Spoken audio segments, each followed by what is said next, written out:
Greetings and salutations. My name is Michael Schwahn and welcome to the channel. We have some more reaction content for you and today we are checking out Afterimage. It's the official Kickstarter trailer, so I don't know if that means that this game is really far away. With Kickstarters, that could mean almost anything. Some people go to Kickstarter when they barely even have an idea put together, and some people go to Kickstarter and they're like, look, we just need money to be able to finish. Like, we have day jobs that we unfortunately have to work, and if we could get funding to be able to focus on this, we could get it done much faster.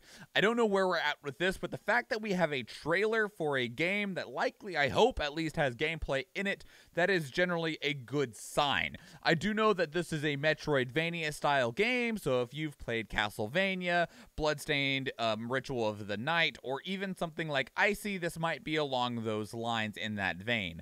I don't know if we're looking at anything along the roguelite genre or anything like that. Hopefully this will give us some more information. I did already pull up the Kickstarter so that after we check out the trailer, we can go look and see where they're at in terms of the Kickstarter campaign. So, now, without further ado, let's begin. It's loud.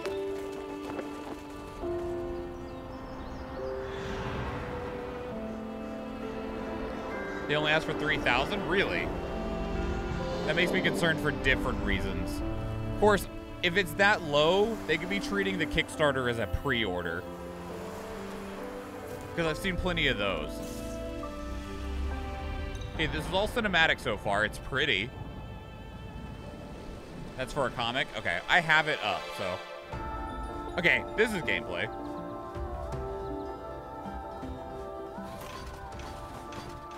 Hey, I saw a dodge. Admittedly, super biased. I want dodges in games like this. I played Bloodstained, and I did not like it because it didn't really have a good dodge. It had a shitty backdash and nothing else. I really like the art style a lot. This is pretty. Looks like they're using twinning for some of the enemy animations. Yeah, definitely some twinning work going on. Nothing wrong with that.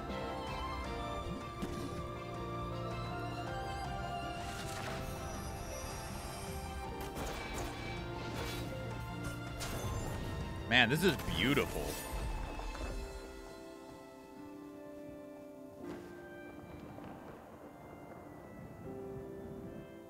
I wonder if they're calling this a Metroidvania in the way that people call Hollow Knight a Metroidvania.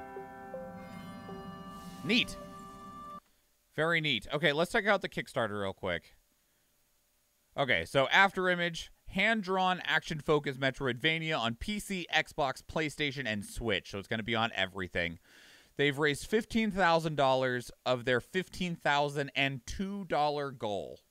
Okay?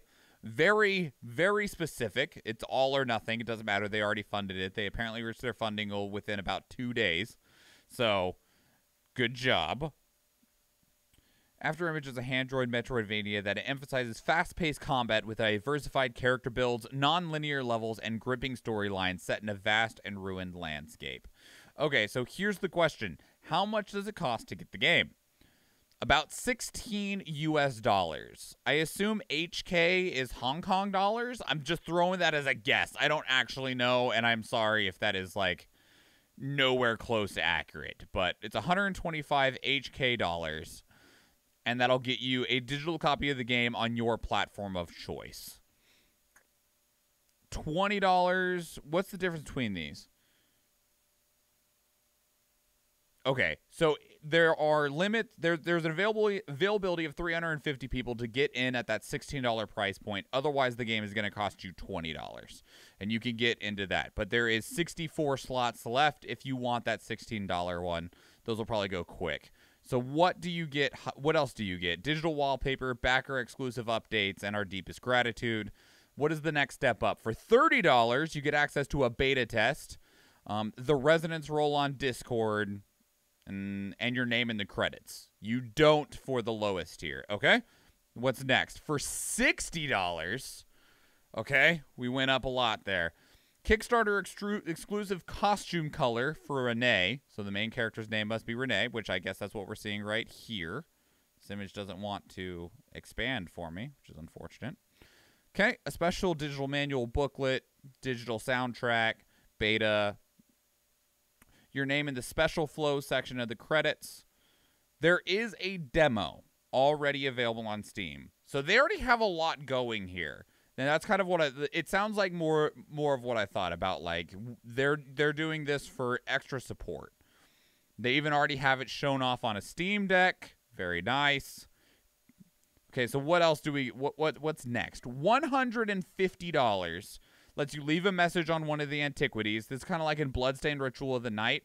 The really high-end backers, you would get your I believe it was much more than $150, but the high-end backers, you got your face on one of the portraits in the game.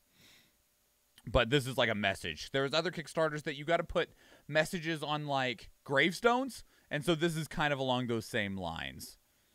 And then everything else that was already mentioned. There's more. This keeps going. Okay, there's a tier that is $300.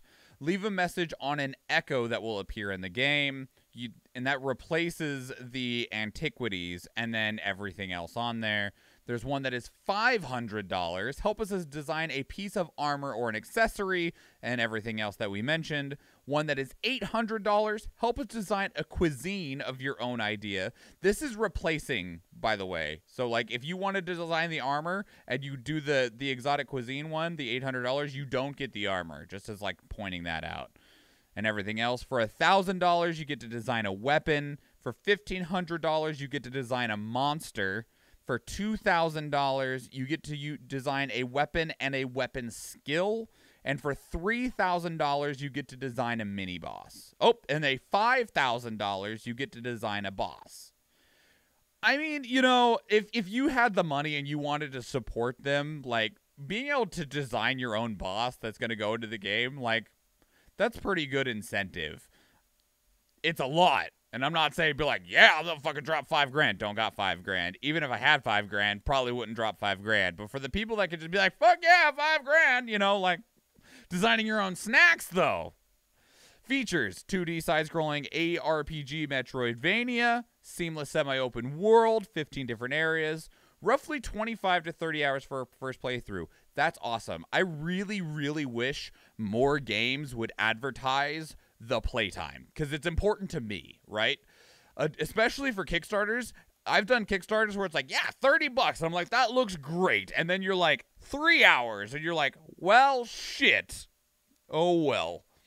Diverse selection of weapons, 40 original soundtracks, choose your own adventure, massive storyline with multiple endings, okay? And Kickstarter exclusive rewards. Stretch goals. Here's the other thing that I care about. Funded at $15,000. Dunzo. You know, and that might be why this is 15,002. Their Hong Kong dollar goal was 117,384 Hong Kong dollars. I am curious how far this much money goes where they're located. I mean, presumably they're located in Hong Kong. We don't actually know that actually, but I'm curious how far that money actually goes, because we're like, man, $15,000, that's not much. That might be a lot wherever they are, right? Okay, so what else do we get? 15,000, it's funded. 20,000 additional areas. 25,000 a boss rush stage. 30,000 cutscenes with dubbing. Okay, so it's going to cost double the price of what the game's initial funding is to add voice acting to it.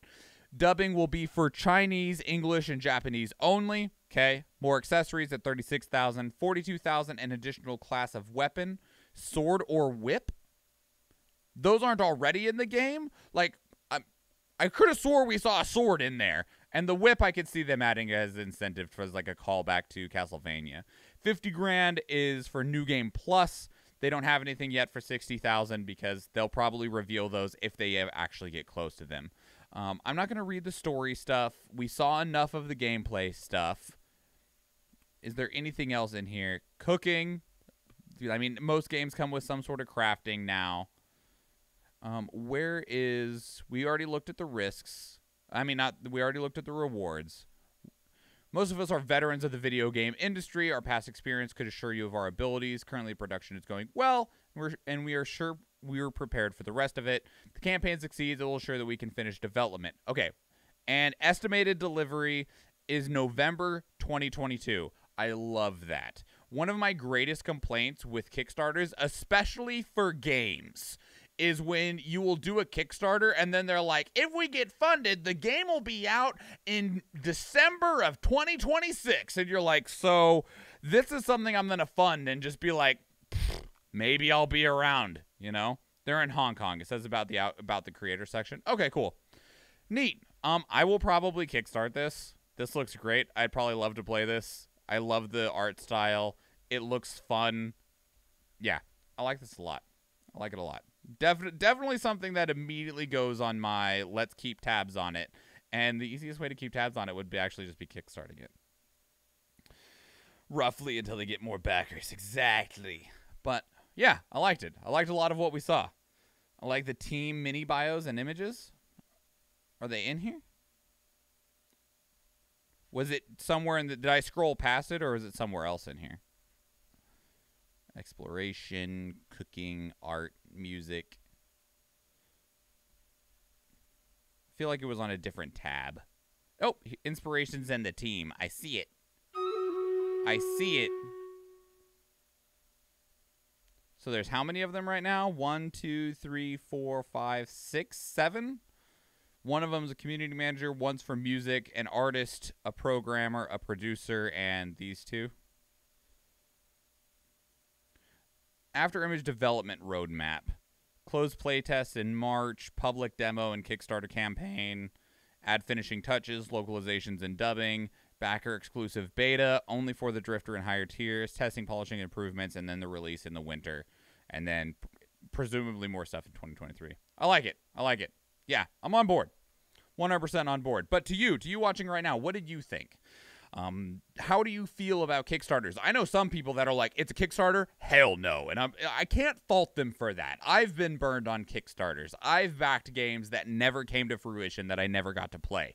For one reason or another, like there's been the stories of Kickstarters where people got this massive amount of funding and then just ran off with the money. And then there's also been ones where like people, you fund them and then they run into whatever problem, right? Like there was one where like some team members freaking died in a freak accident, and there's other ones that were like going well and then COVID hit, and then now we don't even know, we've not heard from them for quite some time, so that money might just be gone, right? Like world circumstances exist, and that's the dice you roll and the risk you take with Kickstarters, and I understand if you don't feel comfortable jumping into a Kickstarter. But how do you feel? Please leave your thoughts down in the comments below. I'd love to hear it. Otherwise, if you want to keep up the conversation, 2 other great places to do so are Discord and Twitter. And speaking of Discord, we actually have a channel that is dedicated to these reactions where you can place links of your own that we can check out together live on stream, because we do stream 4 days a week on Tuesday, Thursday, Friday, and Sunday, and I would love to see you there. If you enjoyed this video, please give it a like. If you'd like to catch future videos, please subscribe to the channel. But we actually have another one of these we're going to go record right now, so if you do watch one of those other YouTube videos, or if I see you in the live stream, thank you and enjoy.